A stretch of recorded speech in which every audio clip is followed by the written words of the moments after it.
Very warm welcome to one and all dear students. आज के lecture में हम पढ़ेंगे टेस्ट ऑफ डिविजिबिलिटी के बारे में, जिसको हिंदी में कहा जाता है विभाज्यता की जांच।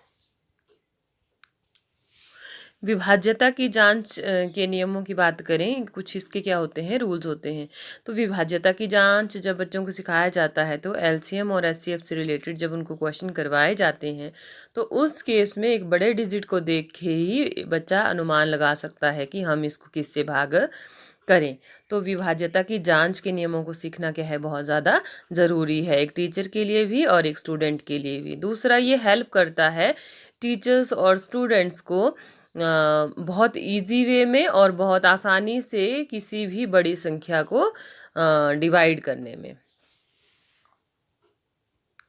अगर डिविजिबिलिटी रूल कहें तो डिविजिबिलिटी रूल्स भी यही है कि विभाज्यता का जो नियम है वो क्या है कि how do we know when we can divide one number into another exactly, कि हम पूर्ण रूप से किसी भी संख्या को भाग करने के लिए उसको किससे भाग करें। तो सबसे पहले हम बात करते हैं दो से विभाज्यता की शर्त क्या है। यदि किसी संख्या का इकाई अंक क्या हो, शून्य हो या 2, 4, 6, 8 हो, ठीक है, तो उसमें से कोई एक हो तो वह संख्या दो से क्या होती है, पूर्णतः विभाजित होगी। तो आप बच्चों को बता सकते हैं कि जब संख्या के अंत में जो इकाई वंस का जो प्लेस है, तो a number is divisible bye 2 if the number ends in 0, 2, 4, 6 and 8। Example है 24। मान लीजिए 24 को 2 से डिवाइड करना है, लास्ट में कितना आ रहा है, 4। अगर 4 है तो 2 से क्या है, वो डिविजिबल है। 8, 7, 2, लास्ट में कितना आ रहा है, 2, तो 2 से डिविजिबल है। अगर 5, 0, 0 है तो 2 से क्या है, डिविजिबल है। अगर 1, 1, 1, 8 है तो फिर भी 2 से क्या है, डिविजिबल है, क्योंकि लास्ट नंबर क्या है, 8 है।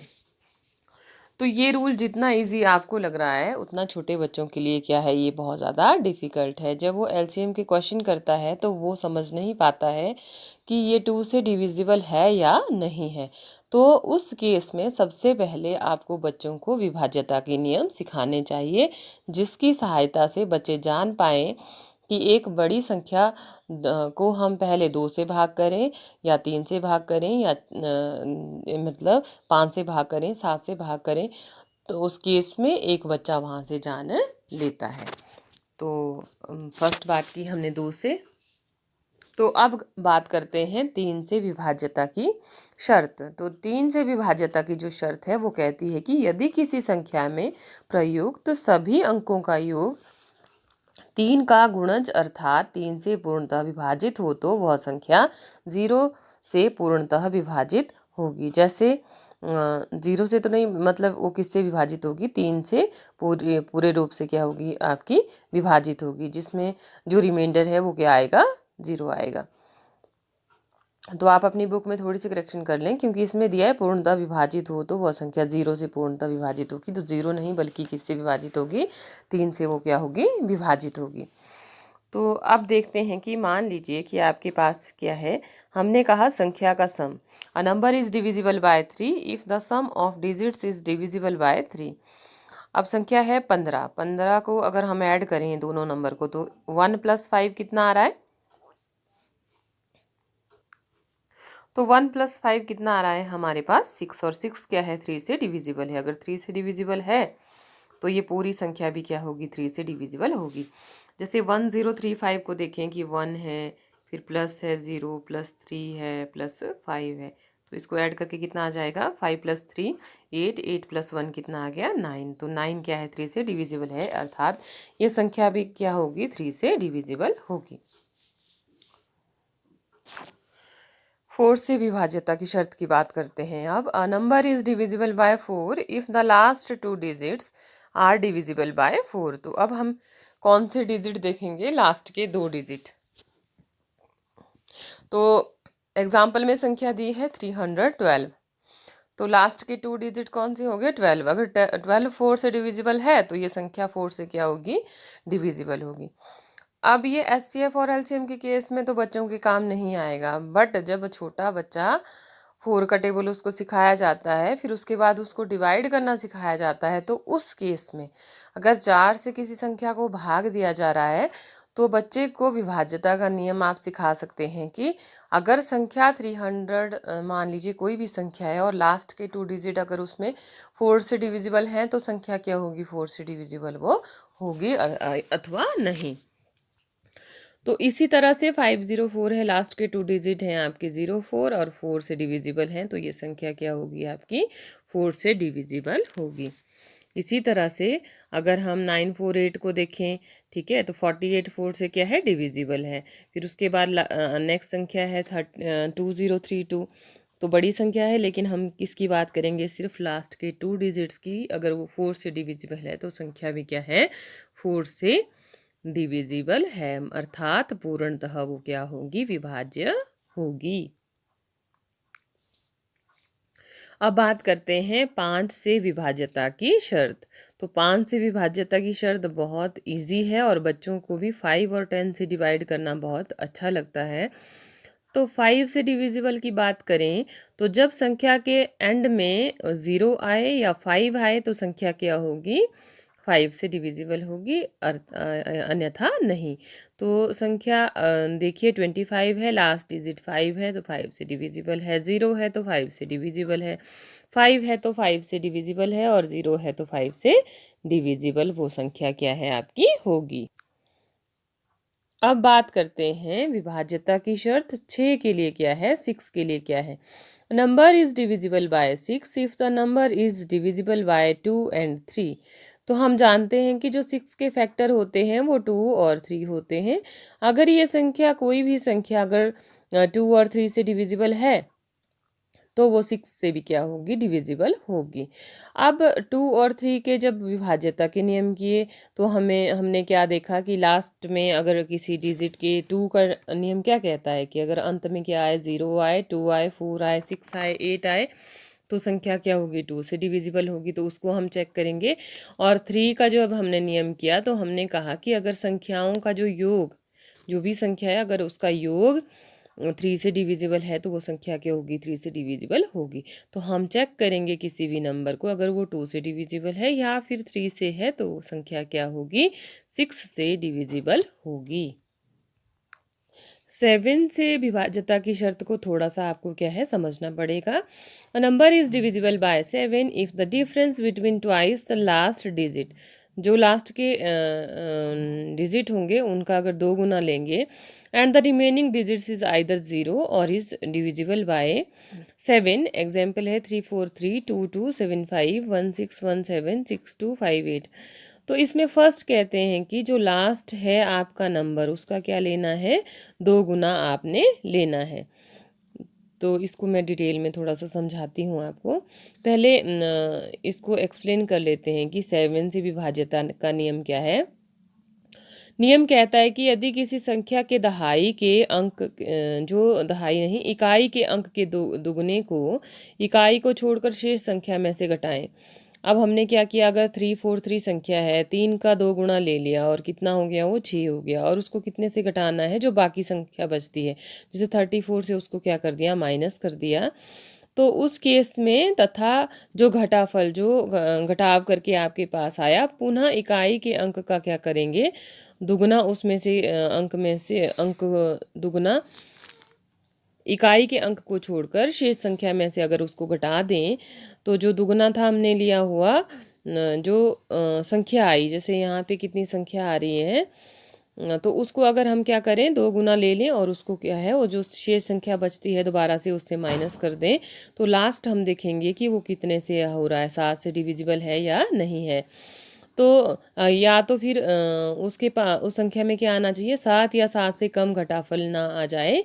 इस दिशा में हमारे को ये ऐसे ही करते रहना है इसको, कि लास्ट डिजिट का 2 गुना ले लिया और जो बाकी शेष संख्या बची उसको हमने जो 2 गुना है उससे माइनस कर दिया। माइनस करने के बाद देखा कि वो 7 से डिविजिबल है या नहीं है, तो हम फाइंड आउट कर सकते हैं कि वो संख्या 7 से डिविजिबल होगी या नहीं। तो अब हम एक एग्जाम्पल देखते हैं। अब आपके पास संख्या दी हुई है 2569, 2569 7 से डिविजिबल है या नहीं है। तो लास्ट डिजिट इसका क्या है आपका 9। तो जब हमने 9 को 2 से मल्टीप्लाई किया तो कितना आ गया 18। शेष संख्या कितनी बची 256। तो इसको कितने से घटाना है 256 से। जब हमने इसको घटाया तो कितना आ गया 238। अब दोबारा से क्या करना है, जो लास्ट डिजिट है उसको 2 से मल्टीप्लाई करना है। तो 2 गुना जब ले लिया तो कितना आ गया 16। और शेष संख्या इसमें क्या बची 23। तो उस संख्या को कितने से माइनस कर दिया 23 से 16 को माइनस कर दिया और लास्ट में कितना आ गया 7। और 7 क्या है डिविजिबल है। अगर संख्या बड़ी होती तो उस केस में हम दोबारा इसको आगे सेम रिपीट करते, लास्ट डिजिट को 2 से मल्टीप्लाई, जो शेष संख्या है उससे कर दिया माइनस, माइनस करने के बाद देखा कि 7 से डिविजिबल है या नहीं है। तो यहाँ से हम फाइंड आउट कर सकते हैं कि 7 से विभाज्यता की शर्त ये कहती है कि यदि किसी संख्या के इकाई के अंक के दुगुने को इकाई के अंक को छोड़कर शेष संख्या में से घटाएं तथा घटाफल में से पुनः इकाई के अंक का दुगुना इकाई के अंक को छोड़कर शेष संख्या में से घटाएं। इस क्रिया को तब तक जारी रखें जब तक 7 या 7 से कम घटाफल ना आ जाए। इस दशा में यदि शेषफल 0 या 7 हो तो वह दी हुई संख्या 7 से पूर्णतया विभाजित होगी, अन्यथा 0 या 7 के अतिरिक्त शेष आने पर दी हुई संख्या 7 से भाग उसका नहीं होगा। तो ये क्या है 7 से विभाज्यता की शर्त। अब बात करते हैं कि 8 से विभाज्यता की शर्त क्या है। तो a number is divisible by 8 if the last digit 3 digits are divisible by 8। अब हम कितने डिजिट की बात करेंगे, लास्ट के 3 डिजिट। अगर जो लास्ट के 3 डिजिट हैं वो डिविजिबल होंगे 8 से तो हम क्या देखेंगे कि ये संख्या क्या है 8 से विभाजित होगी। तो यदि किसी संख्या के अंतिम 3 अंक या तो शून्य हो या तो फिर क्या हो 8 से पूर्णतः विभाजित हो तो पूरी संख्या 8 से क्या होगी विभाजित होगी। और दूसरा थोड़ा सा इजीली बच्चों को करवा सकते हैं कि 8 के टेबल में अगर हम देखें तो लास्ट डिजिट 8 होना चाहिए। 8 2 ज़ार कितना है 16, तो कितना आ रहा है 6 आ रहा है और 4 आ रहा है। ठीक है, 8 की टेबल में लास्ट के जो भी नंबर्स बनेंगे तो वो अगर इस संख्या में है तो वो 8 से क्या होगी डिविजिबल होगी, अन्यथा वो नहीं होगी। अब रूल की बात करेंगे डिविजिबिलिटी रूल ऑफ 9। तो a number is divisible by 9 if the sum of the digit is divisible by 9। तो सीधा ही क्या करेंगे हम संख्या का सम लेंगे। अगर जो सम हमारे पास आ रहा है अगर वो क्या होगा 9 से डिविजिबल होगा तो वो संख्या क्या होगी आपकी 9 से डिविजिबल होगी, अन्यथा नहीं।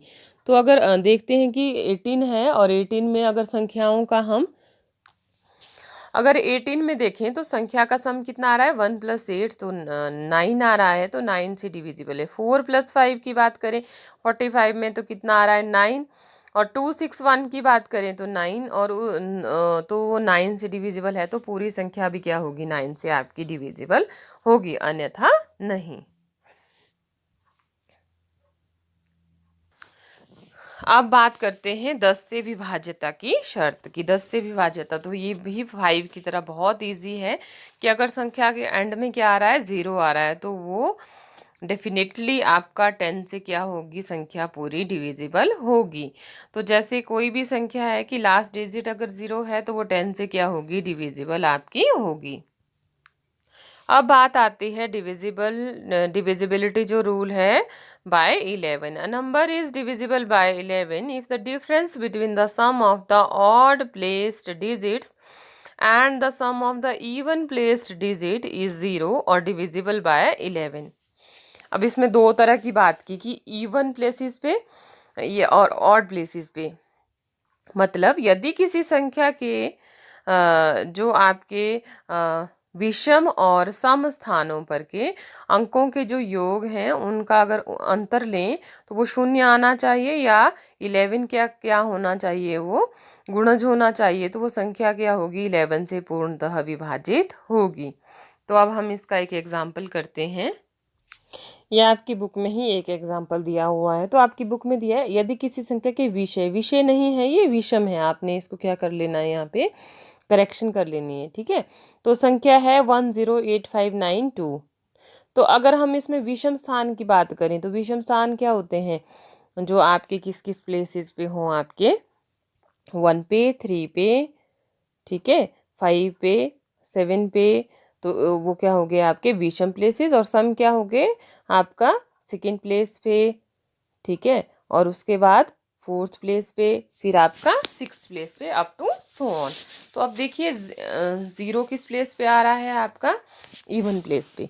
तो 1 है, 1 को छोड़ के क्या आ गया 0, फिर उसके बाद कितना आ रहा है आपका 5, फिर उसके बाद कितना आ रहा है आपका 2, और दूसरे प्लेस पे क्या ले लिया आपने, तो आपने क्या किया, इन्होंने कहा कि संख्याओं का क्या ले लेना है योग, तो 0, 5 और 2 का क्या ले लिया योग, तो कितना आ गया 7 आ गया।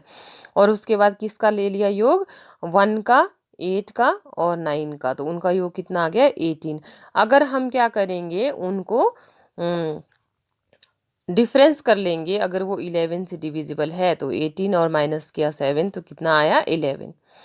तो जितना ये बताने में डिफ़िकल्ट या लॉन्ग लग रहा है, उतना ये जब आप करेंगे तो ये बहुत इजी हो जाएगा, क्योंकि एक एक नंबर छोड़ के आप संख्याएं, जैसे यहाँ पे बीच में संख्या दे दी, ऊपर वाले नंबर लिख लिए, नीचे वाले लिख दिए, ऐड कर दिया, माइनस कर दिया। अगर वो 11 से डिविजिबल है तो संख्या भी क्या होगी 11 से डिविजिबल होगी, अन्यथा नहीं। अगर हम डिविजिबिलिटी रूल 12 की बात करें तो 12 की विभाज्यता की शर्त ये कहती है, यदि कोई संख्या 4 तथा 3 से अलग अलग विभाजित हो जाती है तो वह संख्या 12 से भी क्या होगी विभाजित होगी। तो जैसे संख्या है 70236, अगर इसका हमने क्या ले लिया सम ले लिया तो कितना आ गया आपके पास 18, और ये क्या होगी आपकी अगर 3 से विभाजित हो रही है तो यह संख्या क्या होगी आपकी 12 से भी क्या होगी विभाजित होगी, अन्यथा यह नहीं होगी। तो इस तरह से इसमें कौन सा रूल आपको फॉलो करना पड़ेगा, 4 और 3 का जो भी क्या है रूल है। तो जो 3 का रूल था वो क्या कहता था कि अगर संख्या का अगर हम टोटल सम करें और उसको देखें कि 3 से वो डिविजिबल है तो वो संख्या क्या होगी आपकी 3 से डिविजिबल होगी। तो अगर 3 से डिविजिबल है तो वो कितने से डिविजिबल होगी आपकी, वो 12 से भी आपकी डिविजिबल होगी, अन्यथा नहीं। तो डियर स्टूडेंट्स, आज हमने पढ़ा डिविजिबिलिटी रूल के बारे में, जिसमें हमने रूल किससे किए कि डिविजिबल कितने से होता है। तो हमने बात की 1 जो संख्या है वो तो सभी को 1 सभी को डिवाइड करता है, तो डिविजिबिलिटी रूल हमने 2 से किया, 3 से किया, 4, 5, 6, 7, 8, 9, 10, 11 एंड 12 तक हमने डिविजिबिलिटी रूल्स के बारे में पढ़ा। अब आपको होमवर्क ये है कि आपने ये जो रूल्स हैं अपनी नोटबुक में लिखने हैं, और लिखने के बाद आपकी बुक में जो एग्जाम्पल दिए हैं वो एग्जाम्पल ना लेके आपने सेल्फ से, अपने माइंड से, अपने कोग्निशन से एग्जाम्पल्स लेने हैं और उनको आपने विद एग्जाम्पल इस चीज़ को एक्सप्लेन करना है अपनी नोटबुक में। तो जो हमारा पिछला लेक्चर हुआ था उसमें मैंने होमवर्क के आपको कुछ एक क्वेश्चन दिए थे। तो जो क्वेश्चन सॉल्व किए थे वो, इनका नाम तो मुझे नहीं पता, बट पिंकू वारपा आ रहा है इनका व्हाट्सएप पे नेम। तो इन्होंने मुझे क्वेश्चन सेंड किए थे सॉल्व करके, तो इन्होंने सारे क्वेश्चन सॉल्व भी किए और साथ में इसकी जांच भी की, तो वेरी गुड। मैंने इनको गुड भी लिखा था, लेकिन मैंने आपको भी बता दिया कि इस तरह से जब आप सॉल्व कर रहे हैं तो आप अपने मतलब व्हाट्सएप मुझे कर सकते हैं मेरे पर्सनल ग्रुप पे। तो वेरी नाइस, आपने बहुत अच्छे से क्वेश्चन किए और मुझे बहुत खुशी हो रही है कि आप घर में इतने इस पेंडेमिक टाइम में क्वेश्चंस भी सॉल्व कर रहे हैं, क्लासेस भी लगा रहे हैं और अपना अपना जो टाइम है उसको यूटिलाइज भी कर रहे हैं। और एक स्टूडेंट्स और थे जिन्होंने कहा था कि एक्सरसाइज 10 का उनको क्वेश्चन नंबर 4 समझ नहीं आया। तो एक्सरसाइज 10 का क्वेश्चन नंबर 4 मैंने करवाया भी था, वो एक बार दोबारा से वीडियो को देखें। अगर फिर भी उनको समझ नहीं आता है तो वो मुझे पर्सनली कॉल करें। अगर सभी मैक्सिमम स्टूडेंट्स का डाउट है उस क्वेश्चन में तो मैं उसको दोबारा करवा दूंगी। तो dear students, thanks for watching, और जो आपको होमवर्क दिया उसको आप करें। और जब भी इन फ्यूचर कि जब भी क्लासेस लगती हैं आपकी, क्योंकि आपका तो बहुत लंबा टाइम पीरियड है हम लोगों के साथ टच में, तो एग्ज़ाम भी आपके लेट हैं, तो तब तक आप जब आप कॉलेज आएंगे तो आपकी मैं नोटबुक भी चेक करूँगी। और जब आप इस वीडियो को देखेंगे तो आप कमेंट सेक्शन में जाके अपना नेम आपने लिखना है। Thank you so much.